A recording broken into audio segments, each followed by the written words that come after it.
So you want to know if a Christian should have a tattoo? Well, we're at a local tattoo studio. Let's go in and talk about it. Tattoos can be controversial in different circles, especially in Christian circles. Some people would say, oh no, you can't do that, you're being very rebellious. Others would say, hey, tattoos are just an artistic expression on my body. Some would say, oh no, it's a dangerous, satanic, and cultish practice. Others would simply say, you know, it's a personal expression. The bottom line isn't as much as what do people think, but what does God think about tattoos? What does the Bible say?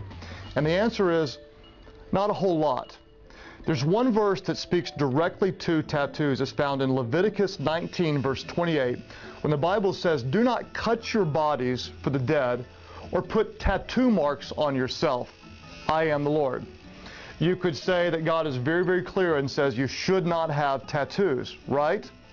Well, to understand this verse, you have to look at the text in the context of what Leviticus 19 was saying as a whole. You see, the Israelites had just escaped from Egyptian bondage and passed through the Red Sea, and God was telling them, don't take on the pagan practices of the Egyptians. When an Egyptian would die, the remaining relative, they would often cut into their body to let out what was known as the lifeblood, and this was a pagan ritual. God said, don't do that.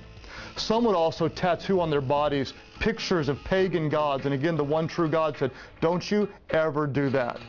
If you want to take Leviticus 19 literally, we need to be careful because this was the Old Testament law fulfilled by Christ in the New Testament. Leviticus 19 also tells us don't cut your hair or your beard. It says don't wear clothing with different kinds of material, things that we all do every day.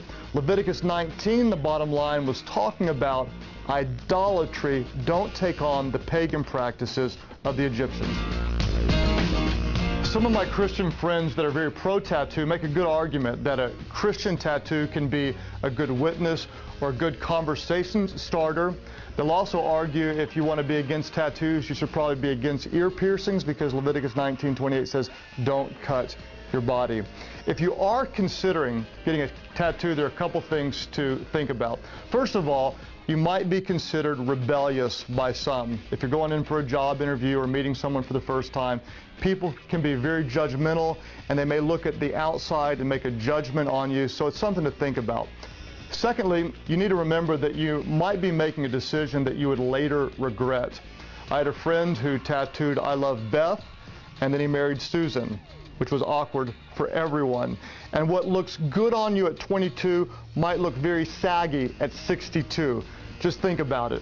If you're 19 years old and living with mom and dad are paying the bills and you want a tattoo and mom and dad say no, there's no tattoo for you. If my kids ask, Daddy, can we get a tattoo? I'm going to tell them, I don't think so right now. When they're grown-ups, if they want to get a tattoo, I'd simply say, let's make sure it's something you want forever, in a place you want forever, in a size you want forever. I'm not going to recommend they get it, but again, it's like a haircut, a style. It's the outside. What's on the inside matters most. That's my take on tattoos.